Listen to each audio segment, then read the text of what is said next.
सरकार ने driving licence पाने के नियमों में बदलाव किया है, जिससे करोड़ों लोग जो ड्राइविंग लाइसेंस बनवाने की कोशिश में लगे हैं, लेकिन आरटीओ में वेटिंग लंबी होने की वजह से काफी समय लग रहा है। उन्हें अब ज्यादा इंतजार नहीं करना पड़ेगा और ना ही आरटीओ के बार बार चक्कर लगाने पड़ेंगे। सड़क और परिवहन मंत्रालय की ओर से जारी नए नियमों के मुताबिक कोई भी व्यक्ति जिसने किसी भी सरकारी मान्यता प्राप्त ड्राइविंग ट्रेनिंग सेंटर से टेस्ट पास किया है, तो उसे लाइसेंस के लिए अप्लाई करते वक्त आरटीओ में होने वाले ड्राइविंग टेस्ट से मुक्त रखा जाएगा। यानी उसे आरटीओ में ड्राइविंग टेस्ट नहीं देना होगा। उसका driving licence private driving training centre के सर्टिफिकेट पर ही बना दिया जाएगा।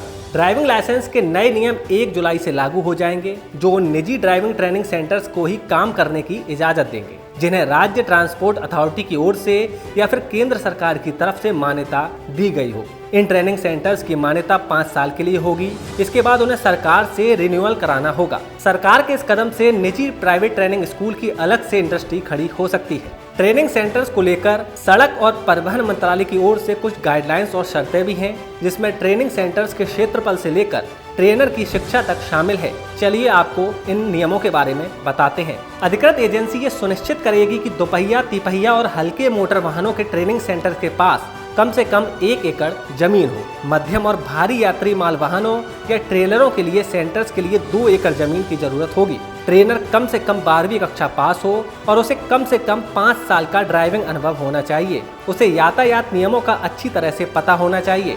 मंत्रालय ने एक शिक्षण पाठ्यक्रम भी निर्धारित किया है।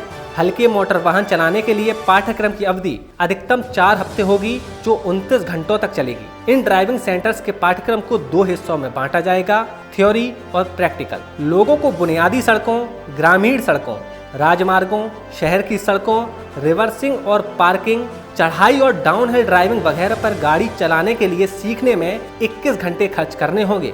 थ्योरी हिस्सा पूरे पाठ्यक्रम के 8 घंटे शामिल होगा।